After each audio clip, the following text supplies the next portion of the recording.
Muchísimas gracias por continuar con nosotros y vamos a conversar sobre un temazo, el nervio prensado, ese dolor, ese hormigueo, esa presión que se puede sentir en la columna y que viaja al brazo, a las piernas y nos hace sentir realmente incómodos. Está con nosotros el doctor Andrés Angulo para responder todas las dudas que ustedes puedan tener esta mañana, porque para eso estamos en el Facebook Live. ¿Cómo está, doctor? Bien, usted, gracias por la invitación. Gracias por venir. Doctor, ¿por qué es que se prensan los nervios de la columna? Los nervios provienen de la médula espinal. Hay diferentes patologías y estructuras que pueden prensar un nervio.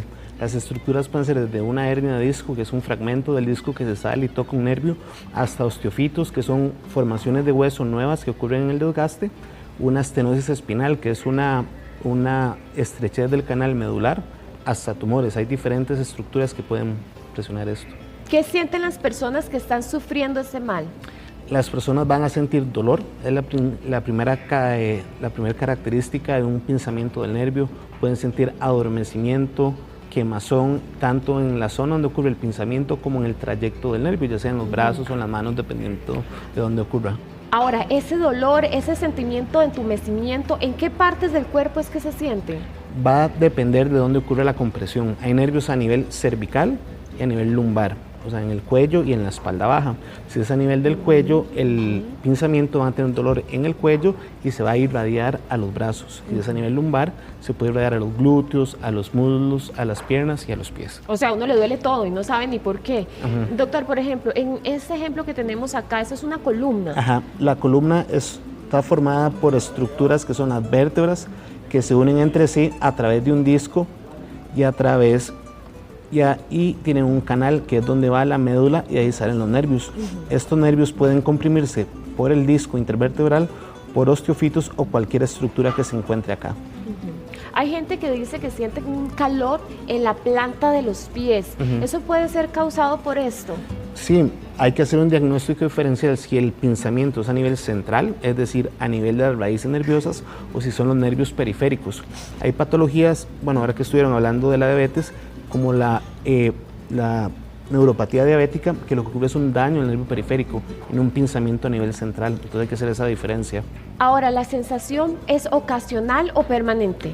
Puede ser las dos dependiendo de la causa. Si es una compresión dinámica, va a ser intermitente, y si es una compresión constante, como en las fracturas o en los tumores, va a ser un dolor constante que no mejora. Kat nos está preguntando en este momento, ella quiere saber qué es sacroileitis. ¿Qué es eso? Sacro y pelvis, ok. La pelvis es el hueso que le da soporte a la columna lumbar. Es de la pelvis. El sacro es donde termina, es parte de la columna y es lo que hay después de las vértebras lumbares. El sacro se va a pegar con la pelvis y va a dar toda la estructura. Entonces ahí puede haber dolor. Vea el caso de Andrea. Ella tiene un dolor y un entumecimiento en el brazo desde hace 22 días ya. Okay. ¿Qué puede ser? Hay que hacer un diagnóstico, una buena historia clínica, cómo le empezó, cuántos años tiene, qué enfermedades padece.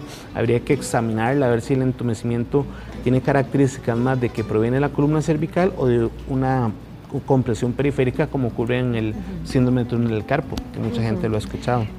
Ve el caso de Josette. Ella está embarazadita, muchas felicidades, Josette, y le duele muchísimo la espalda y las piernas. Ella quiere saber si será que tiene el nervio prensado. En el embarazo ocurren ciertas adaptaciones fisiológicas. Uno está cargando otra persona, lo cual aumenta en promedio 10 kilos el peso que tiene la persona. La columna es una estructura de carga, entonces entre más peso, más esfuerzo tiene que hacer, y en algunas personas este peso se va a trasladar en dolor. Ve el caso de Esther. Ella tuvo un accidente, se le fracturó el coxis, tiene una hernia en la columna y el dolor no la deja vivir tranquila. Ella quiere saber cuáles son las alternativas que existen para solucionar el dolor. Bueno, lo primero siempre es hacer un diagnóstico adecuado de dónde proviene el dolor. Como hemos hablado, el dolor puede provenir de varias partes. Si proviene del coxis, hay infiltraciones, hay fisioterapia que puede utilizar, y de la hernia habría que ver cuál hernia es, a qué nivel y qué tratamiento ha intentado antes. Gaby tiene escoliosis, le duele muchísimo la espalda baja, doctor, le dan medicamentos y no le sirven para nada.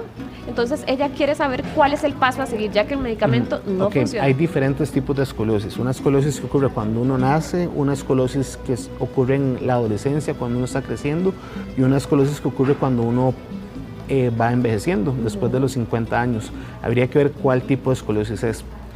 De ahí uno puede ver cuál es el tratamiento. A veces es una escoliosis que no necesariamente el tener una escoliosis sea la causa del dolor. Puede ser que tenga una hernia o otras cosas asociadas. A Dinia le duele la columna, a veces siente que se le aduerme la columna. ¿Será nervio prensado? Digamos, los nervios que se comprimen a nivel de la columna pueden producir adormecimiento en la zona donde se comprimen. Es una posibilidad, o puede ser cansancio muscular. Ahora, por ejemplo, en el caso de Eliet, que también nos está escribiendo a través del Facebook Live, dice que ella tiene un dolor entre la nalga y la pierna. ¿Qué puede tomarse? Bueno, habría que ver si es alérgica a algún medicamento o cuáles otras enfermedades padece. Generalmente la base del tratamiento del dolor empieza con antiinflamatorios no esteroideos. De estos hay varias marcas. Existen como Voltaren, el Cataflán, la Arcoxia, la Celebra y sus genéricos, por supuesto. Doña Maritza tiene 65 años, es prediabética, le duelen muchísimo las articulaciones y ella quiere saber qué puede hacer y si es por esa condición. El dolor de varias articulaciones se llama poliartralgia. Hay que ver si este dolor está acompañado de inflamaciones. Si está acompañado de inflamaciones y rigidez matutina, habría que pensar o descartar alguna enfermedad inflamatoria como artritis reumatoidea o este tipo de cosas.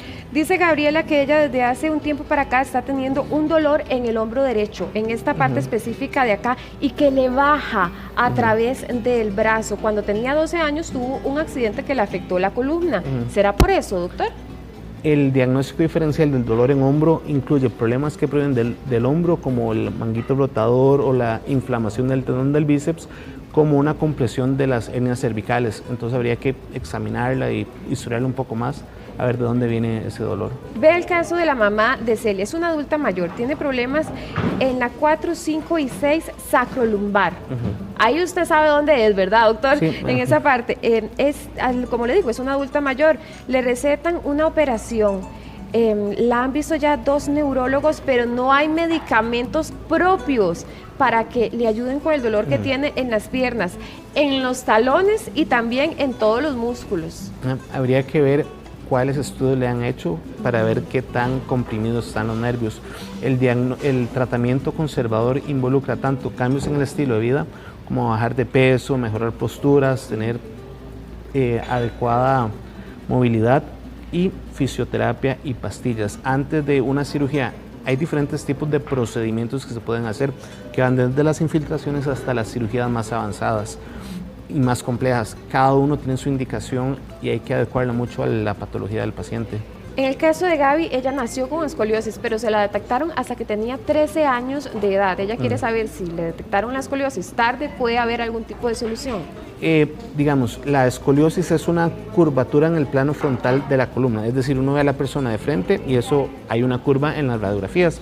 Hay que medir los ángulos, uno mide los ángulos, se llaman ángulos de Cobb, para ver la gravedad de la escoliosis. Entonces, dependiendo de cuántos sean los grados, uno ve la magnitud de la curva de la enfermedad. Noilin es diabética, tiene un dolor en la ciática que se le pasa para la parte del frente y le baja a través de la pierna hasta la rodilla. ¿Por qué? Ahí el diagnóstico diferencial es con la patología de cadera. Algunos problemas de cadera pueden tener esa irradiación hacia el muslo anterior y también las hernias a nivel lumbar alto, como entre L2 y L3, pueden dar esa sensación de dolor y quemazón en la parte anterior del muslo. Entonces habría que... Vea el caso de Magali, le dijeron que tiene el receso posterolateral. 14-15. ¿Qué significa? Queremos saber todos. El receso lateral es un término médico describiendo la anatomía de la columna. El receso lateral es el espacio, aquí lo podemos ver en esto, que existe cuando sale el nervio de acá y está limitado por las articulaciones. Entonces, cuando hay un envejecimiento y un crecimiento de las articulaciones, se puede producir una compresión a la vez de la hernia. Entonces, es una estrechez donde sale la raíz nerviosa producida por las facetas articulares o el disco más frecuentemente. Elizabeth tiene radiculopatía. Ella quiere saber qué significa eso. Dice que es por desplazamiento de vértebras. La radiculopatía es una enfermedad de la raíz nerviosa, que es lo que estamos hablando. Puede darse por diferentes razones. Lo que le están diciendo es que tiene la raíz inflamada probablemente, y un desplazamiento cuando la vértebra hay un desplazamiento hacia anterior, se puede prensar el nervio. Entonces probablemente están refiriendo a eso. María tiene las piernas adormidas, prácticamente ni siquiera se puede sentar, doctor, no puede hacer lo más básico de sentarse. ¿Qué puede hacer?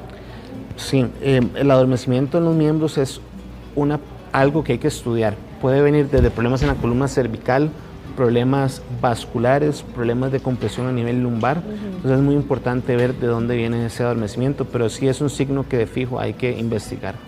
Yamil tiene mucho dolor, desde el glúteo hasta la punta de los dedos de los pies, que también se le duermen los dedos, y quiere saber qué puede hacer, porque inclusive le duele muchísimo el brazo, específicamente el derecho. Ok, le duele la pierna y el brazo derecho. La pierna hasta abajo, desde la nalga hasta los pies, y el brazo, se le duermen los dedos. Habría que ver si tiene alguna hernia tanto a nivel lumbar como a nivel cervical. Existen personas que tienen patología de dos partes de la columna. El tener un desgaste en una parte le da una posibilidad a uno de tener de un 25% tener otra hernia en otra parte. Es decir, una paciente que tiene una hernia a nivel lumbar tiene un 25% de probabilidad de tener una a nivel cervical. Doctor, tenemos cantidad de preguntas en el Facebook que nos encantaría responder todas, pero no podemos en vivo. ¿Usted nos ayuda fuera de cámaras a contestarlas? Si nos hace el favor. Con todo gusto. Muy amable, doctor. Le agradezco mucho. Empecemos de una vez, doctor, porque son muchas. Antes de que se vaya. Sí, Gracias, muy amable.